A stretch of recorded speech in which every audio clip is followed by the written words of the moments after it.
اعوذ باللہ من الشیطان الرجیم بسم اللہ الرحمن الرحیم رب اشرح لی صدری ویسر لی امری واحلل عقدۃ من لسانی یفقہوا قولی اما بعد قال رسول اللہ صلی اللہ علیہ وآلہ وسلم من دعا به رفع عمله بعمل الف صدیق۔ ماہ مبارک رمضان کے دنوں میں جو دعائیں پڑھی جاتی ہے ان کے بارے میں ہماری بحث چل رہی تھی۔ آج ماہ مبارک رمضان کے 8ویں دن کی دعا کے بارے میں رسول اللہ صلی اللہ علیہ وآلہ وسلم اس شخص کے بارے میں فرماتا ہے جو ماہ مبارک رمضان کے 8ویں دن کی دعا کو پڑھے گا۔ من دعا به رفع عمله بعمل الف صدیق۔ جو شخص ماہ مبارک رمضان کے 8ویں دن کی دعا کو پڑھے گا تو اللہ تبارک و تعالیٰ اس شخص کے عمل کو 1000 صدیق کے ساتھ بلند کرے گا۔ جو 1000 صدیق سچے لوگوں کے عمل ہوں گے ان کے عمل کے ساتھ اللہ تبارک و تعالیٰ اس شخص کے عمل کو بلند کرے گا جو ماہ مبارک رمضان کے 8ویں دن کی دعا پڑھے گا۔ ماہ مبارک رمضان کے 8ویں دن کی دعا یہ ہے: اللہم ارزقنی فیہ رحمت الایتام وإطعام الطعام وإفشاء السلام وصحبت الکرام بقولک یا ملجأ العاملین۔ یہ ماہ مبارک رمضان کے 8ویں دن کی دعا ہے۔ آج کے دعا میں ماہ مبارک رمضان کے 8ویں دن کی دعا میں 4 اہم موضوع اور نکات کی طرف اشارہ کیا گیا ہے۔ ان میں سے پہلا ہے یتیم پر رحم کرنا، دوسرا ہے بھوکوں کو کھانا کھلانا، تیسرا ہے سلام کرنا اور چوتھا ہے اچھے لوگوں کے ساتھ صحبت اور ہم نشینی اختیار کرنا۔ 8ویں دن کی دعا کا پہلا جملہ ہے اللہم ارزقنی فیہ رحمت الایتام۔ خدایا آج کے دن مجھے یتیموں پر رحم کرنے کی توفیق عطا فرما۔ ماہ مبارک رمضان کے 8ویں دن میں روزہ دار اللہ سے دعا مانگتا ہے کہ اے اللہ مجھے یتیموں پر رحم کرنے کی توفیق عطا فرما۔ یتیم وہ بچے ہوتا ہے، وہ بچیاں ہوتی ہے جو بالغ ہونے سے پہلے، بلوغ کی عمر میں پہنچنے سے پہلے ان کے باپ کا سایہ اٹھ جائے، جن کا والد اس دنیا سے چلا جائے، اس کو یتیم کہا جاتا ہے۔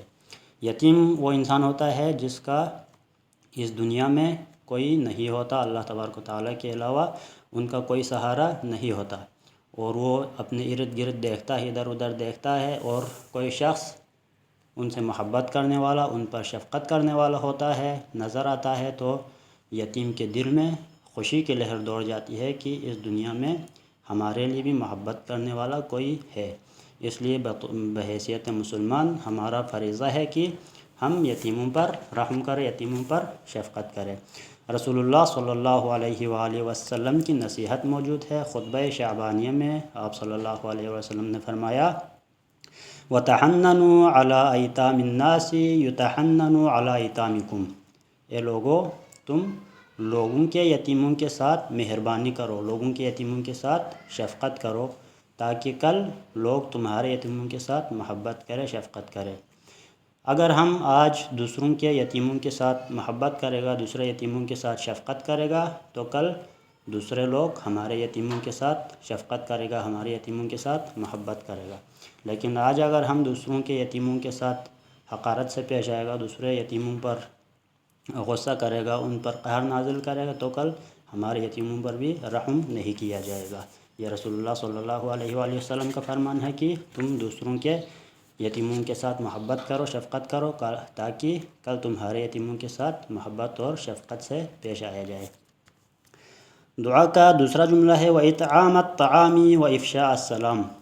اے اللہ مجھے بھوکوں کو کھانا کھلانے کی اور آشکار سلام کرنے کی توفیق عطا فرما۔ بھوکوں کو کھانا کھلانا یہ ایک بہترین عمل ہے کہ انسان کو ہمیشہ بھوکوں کو، فقراء کو اور مساکین کو کھانا کھلانا چاہیے۔ ایک مرتبہ رسول اللہ صلی اللہ علیہ وآلہ وسلم کہیں جا رہے تھے تو ایک شخص نے رسول اللہ صلی اللہ علیہ وسلم کی سواری کا جو مہار ہے اس کو تھاما، اور اس کو تھام کے رسول اللہ سے پوچھا اے اللہ کے رسول سب سے بہترین عمل کیا ہے، سب سے بہتر عمل کون سا ہے؟ تو آپ صلی اللہ علیہ وسلم نے فرمایا لوگوں کو کھانا کھلانا اور پاکیزہ کلام کرنا۔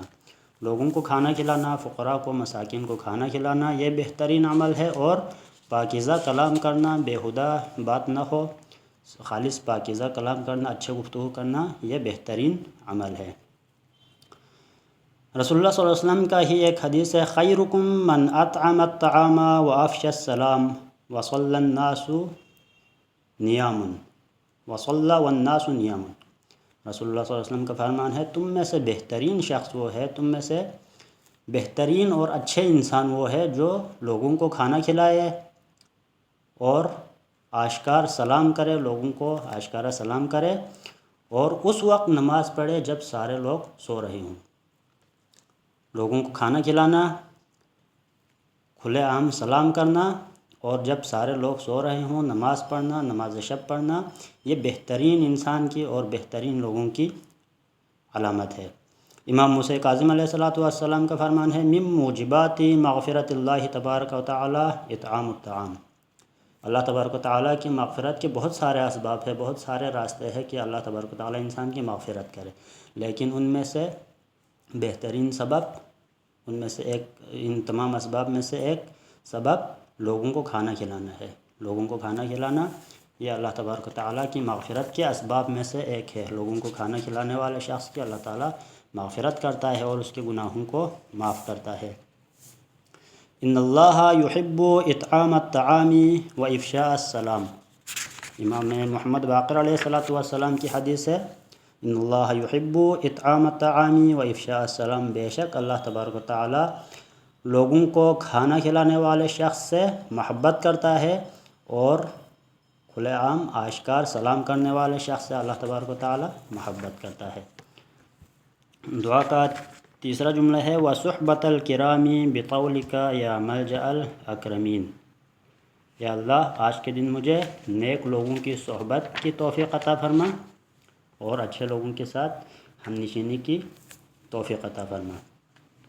نیک لوگ، اچھے متدین اور پاکیزہ لوگوں کی، اہل کرامت اور صالح افراد کی ہم نشینی اختیار کرنا، ان کی صحبت اختیار کرنا دنیا و آخرت میں خوش بختی کا باعث ہے۔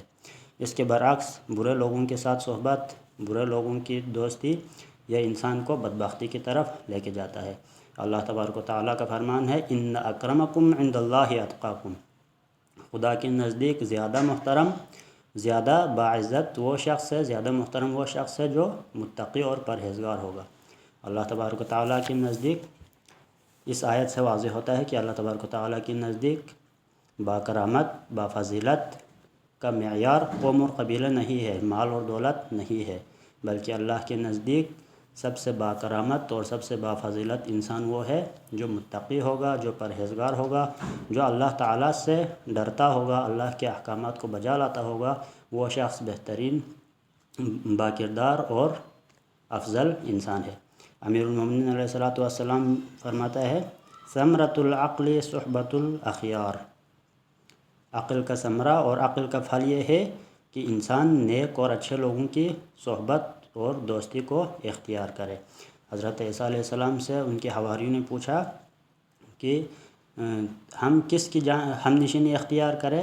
تو حضرت عیسیٰ نے فرمایا، جس کی یاد تمہیں جس کا دیدار تمہیں خدا کی یاد دلائے اور جس کا عمل تمہیں آخرت کی طرف لے جائے، اس شخص کی ہم نشینی اور اس شخص کی دوستی تم اپنے لیے لازم قرار دو، اور ایسے شخص کی ہم نشینی اختیار کرو۔